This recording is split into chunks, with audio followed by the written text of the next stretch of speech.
Welcome to family village cooking. આજે આપણે બનાવવાના છીએ જામનગરના પ્રખ્યાત તીખા, ચટપટા અને ચટાકેદાર ઘૂઘરા. તીખા ઘૂઘરા બનાવવા માટે મેં 500 ગ્રામ જેટલા બટેકા લીધા છે. બટેકાને બાફી ઠંડા કર્યા પછી એને આ રીતે છાલ ઉખેડી અને મેશ કરી લીધા છે. ત્યારબાદ એની અંદર આપણે મસાલો કરવા માટે 1 ચમચી ગરમ મસાલો છે, 1 ચમચી કાશ્મીરી લાલ મરચું છે અને 1 મોટી ચમચી ભરી અને દળેલી ખાંડ છે અને સ્વાદ મુજબ મીઠું અને 1 વાટકી ભરી અને ધાણા ભાજી છે અને એની અંદર આપણે ઉમેરીશું 1 લીંબુનો રસ.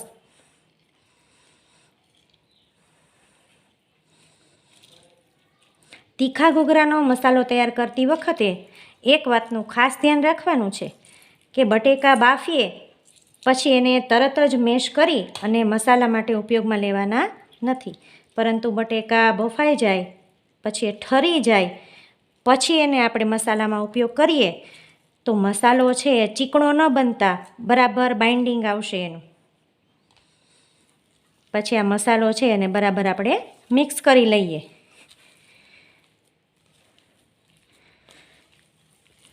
આ રીતે આપણો મસાલો તૈયાર થયો છે. હવે આ મસાલાનો આપણે વઘાર કરી લઈએ. ઘૂઘરાનો મસાલો વઘારવા માટે એક પેનની અંદર મેં 2 મોટી ચમચી ભરી અને તેલ લીધું છે. તેલ ગરમ થાય એટલે એની અંદર 5 ચમચી હિંગ, 1 ચમચી છીણેલું આદું, 2 નાના મરચાં ઝીણા ઝીણા કાપી લીધા છે એ નાખીએ.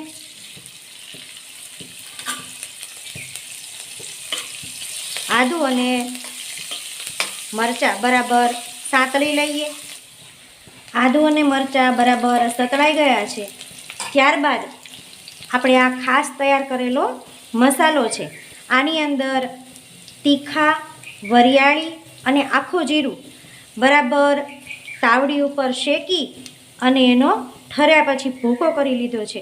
મિક્સરની અંદર અધકચરું ગ્રાઇન્ડ કરી લીધો છે. એ મસાલો આપણે આની અંદર ઉમેરીશું.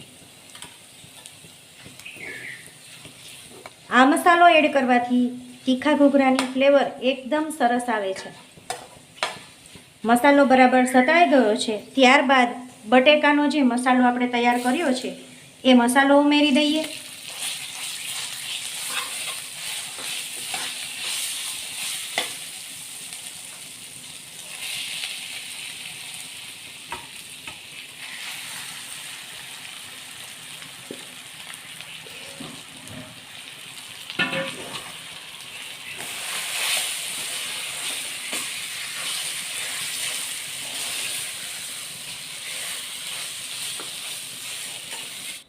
મસાલો બરાબર શેકાઈ ગયો છે અને બરાબર મિક્સ થઈ ગયો છે. ગેસની ફ્લેમ આપણે બંધ કરી દઈએ અને આ મસાલો ઠરે ત્યાં સુધી ઘૂઘરાની અંદર ફિલઅપ કરવા માટે આ જે મસાલો ભરીએ એની બહારની આઉટસાઇડની જે પૂરી છે પૂરી બનાવવા માટેનો લોટ બાંધી લઈએ.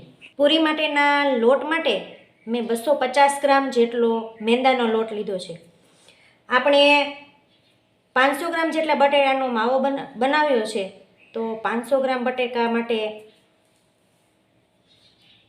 પૂરીનો લોટ તૈયાર કરવા માટે મેં 250 ગ્રામ જેટલો મેંદાનો લોટ લીધો છે. માપ જોઈએ તો 500 ગ્રામ બટેકાનો આપણે ઘૂઘરા માટેનો માવો તૈયાર કર્યો છે તો 250 ગ્રામ એટલે કે બટેકા છે એના કરતાં અડધું માપ છે પૂરીના લોટનું લઈશું. 500 ગ્રામ બટેકા એની સામે આપણે 250 ગ્રામ મેંદાનો લોટ પૂરી બનાવવા માટે લેશું. એના માટે 3 મોટી ચમચી ભરી અને મેં તેલ લીધું છે. તેલની જગ્યાએ તમે ઘીનો પણ ઉપયોગ કરી શકો છો. આ મોણ માટે લીધું છે. હવે એની અંદર આપણે સ્વાદ મુજબ મીઠું, મેં અડધી ચમચી મીઠું લીધું છે. ત્યારબાદ આ ખાસ છે કે પૂરી ફૂલે નહીં અને સ્વાદમાં પણ સરસ થાય તો એના માટે આ અજમા લીધા છે. અજમાને આ રીતે હાથમાં લઈ અને આ રીતે સેજ વાટી અને નાખવાના છે. આનાથી પૂરીની ફ્લેવર છે એકદમ સરસ આવશે. હવે આપણે મોણ માટે હળવે હાથે લોટની અંદર બધો મસાલો મિક્સ કરી દઈએ અને તેલ બરાબર ચડે એના માટે હળવો હાથ રાખવાનો છે. જો આ રીતે મુઠ્ઠી વળવી જોઈએ. મુઠ્ઠી વળે છે લોટની એટલે મોણ બરાબર દેવાઈ ગયું છે. હવે ધીમે ધીમે થોડું થોડું પાણી એડ કરતા જઈએ અને લોટને બાંધતા જઈએ.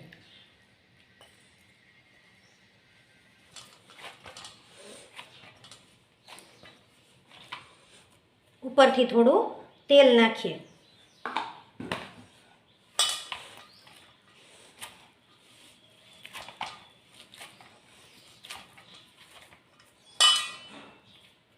હવે એના મીડિયમ સાઇઝના લુવા કરી લેવાના છે.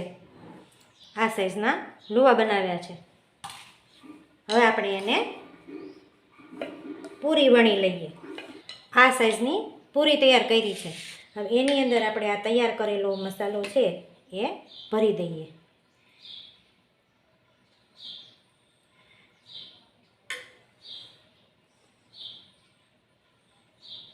પછી બંને છેડા છે એના આ રીતે ભેગા કરી દઈએ. બધી બાજુએ બરાબર પ્રેસ કરી દેવાનું છે.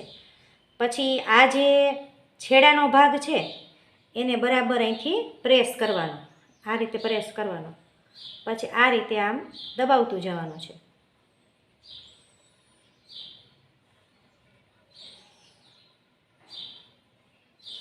આ રીતે એક એક પડ છે એ વાળતું જવાનું છે.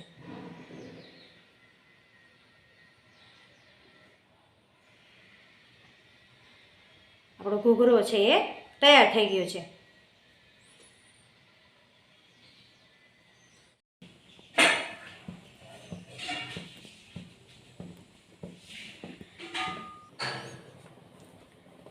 તેલ આપણું ગરમ થઈ ગયું છે. ધીમે ધીમે ઘૂઘરા તળી લઈએ.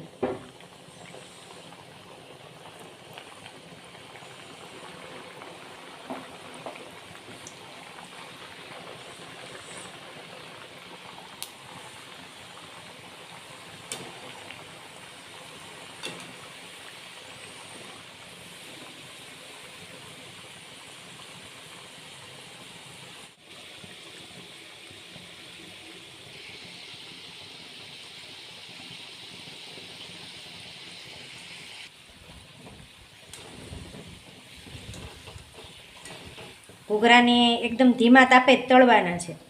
ફાસ્ટ ગેસ રાખશું તો તેલ છે એ વધારે આવી જશે અને ઘૂઘરા છે બહારની સાઈડ તો ચડી જશે પણ અંદરનો મસાલો છે એ કાચો રહેશે. એટલે ધીમે ધીમે તળવા દેવા. આ એક ભાગ તળાતા લગભગ 10થી 15 મિનિટ થાય છે. એટલે ધીમા ગેસે તેલ ગરમ કરીને જ એને તળવાના છે.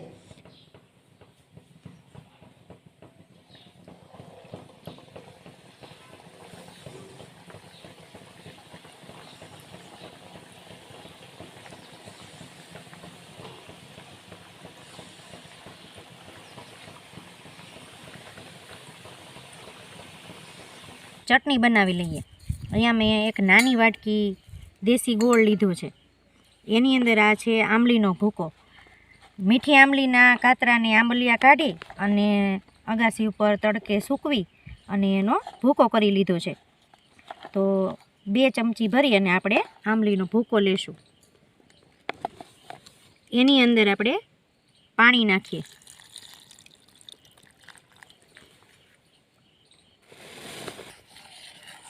ગોળ ઓગળે ત્યાં સુધી એને હલાવી લઈએ. ગોળ ઓગળી જાય એટલે સ્વાદ મુજબ થોડુંક મીઠું, ધાણા જીરું અને લાલ મરચું.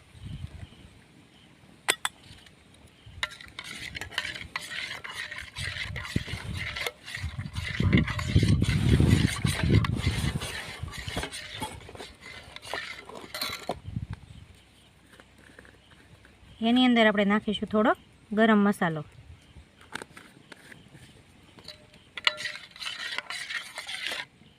આંબલી ગોળની મીઠી ચટણી તૈયાર છે.